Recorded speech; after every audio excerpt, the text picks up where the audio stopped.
Today is the 27th of March 2014. It's a special day for me for a reason that isn't real pleasant, but it is what it is. I wanted to tell you a lot of stories about things that happened in the late 1950s and early 1960s. Stories about buying, repairing, building, racing cars,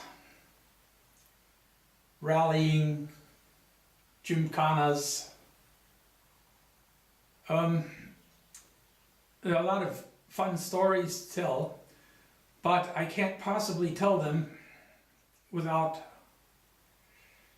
also including the fact that I was not alone when these events took place and when we did these things. In fact, I was at that time never alone. I had a very close friend, and he and I did all these things together. Jim and I met when we were only 7 years old in grade school.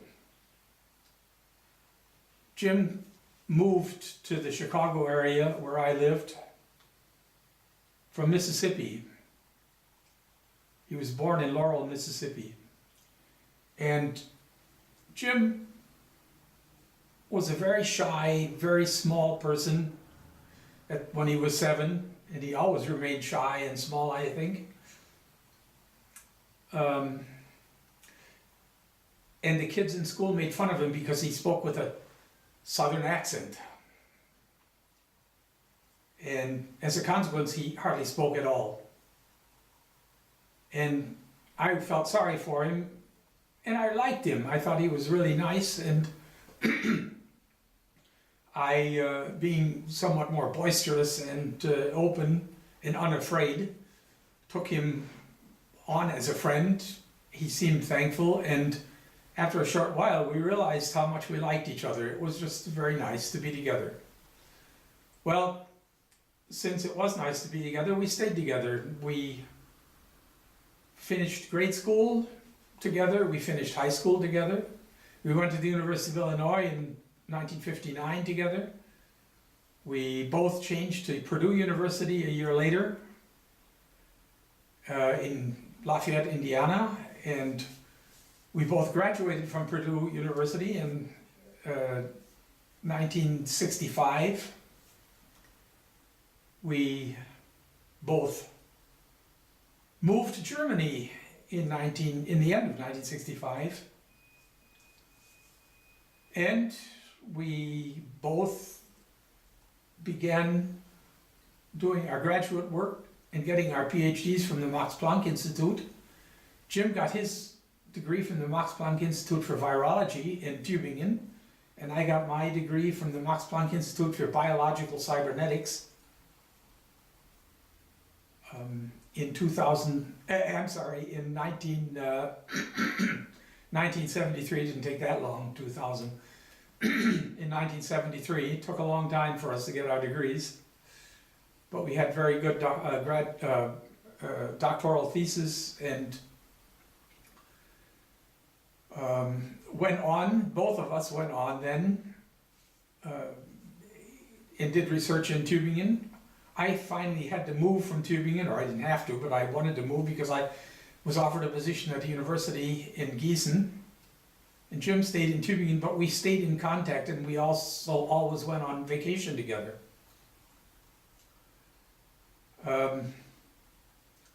We went on vacation to places like the island of Rab, which was in Yugoslavia at the time.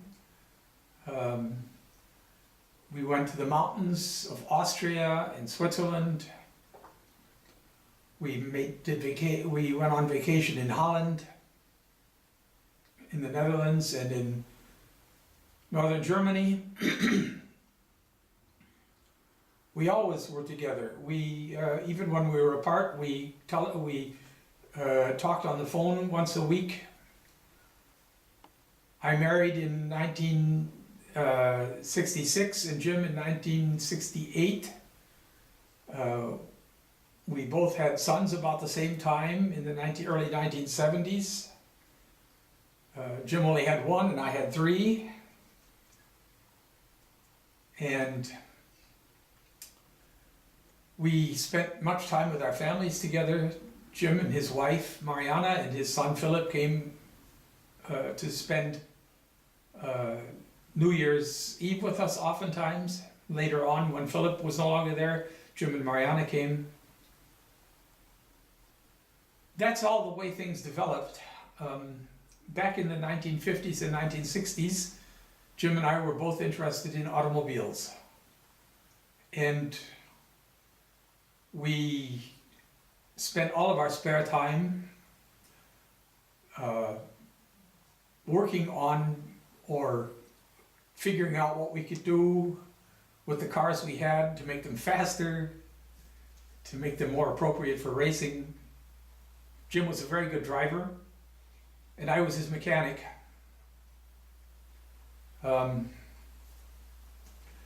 We bought an MGA, was one of the first cars. Jim's first car was actually a Jaguar, an XK120 fixed head coupe. And later we had an MGA. These cars belonged to both of us really because, Jim was able to buy them oftentimes, and I worked on them, repaired them, rebuilt them. We did all this together. Jim drove in sports car races, in rallies, and in gymkhanas. I did some driving, but mostly I did repairs, or I was navigator in rallies. I'd like to tell you these stories, but like I said, I can't tell them without mentioning Jim. He was always with me. We always did these things together. And it was with great pleasure that I always was able to, or that I was often able to spend time with him. We would always be happy when we were together, when we could have time together again. He was my closest friend by far, of course, and he was my only really close friend. I don't think many people have that close of a friend very often, and to me it seemed like more than enough. What I didn't figure on, what I didn't think about, was losing him.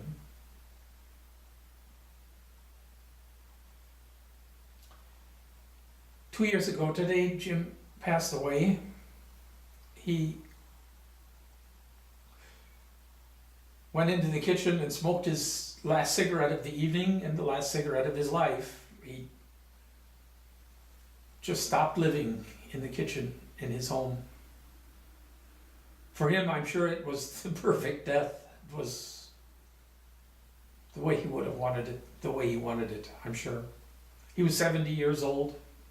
He'd lived a full life, and I think he was happy with his life, satisfied. And I'm glad for him. He would have been very unhappy if he'd had to spend time in the hospital. He died as a result, partially at least, of his smoking. He smoked continuously. He smoked from the time he was 14 years of age. Many of us tried to talk to him about stopping, and he would say every once in a while he needed to stop, but it was not in his being to stop smoking. Smoking was something that just belonged to him.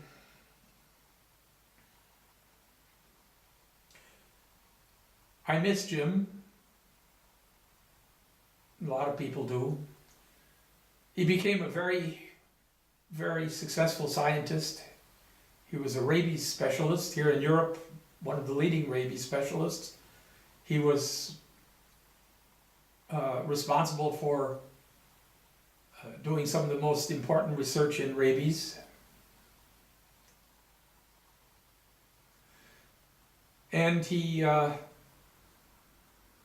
was also responsible for creating a vaccine that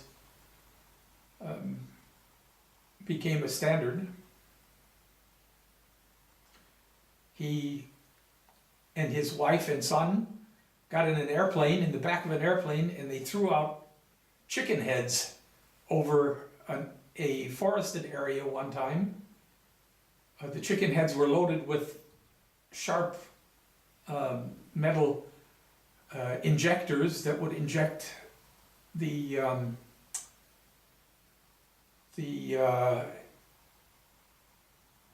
vaccine into foxes, because the fox population was threatened, seriously threatened by rabies, and successfully wiped out rabies in Germany. But for me, Jim was a lot more than a successful scientist. He was also the most reliable and the most loyal friend one can even imagine. And I do miss him a lot. 2 years ago today, part of me died with him. But he wouldn't like me to be talking like this. He'd rather be laughing with me about flying out of the MG as I went around the corner. I was driving that day. A friend was behind us in his Renault Dauphin. And I said to Jim, "Wow, boy, we took that corner, Jim? And the door was swinging open, and I looked in the rearview mirror and saw him bouncing down the highway. He was he was only slightly hurt. I'm going to quit now. It's been 2 years since I lost my friend. And I'm going to tell you a lot of stories that are going to have a lot to do with Jim too. Thank you all for watching, and I'll be back with you soon. Bye.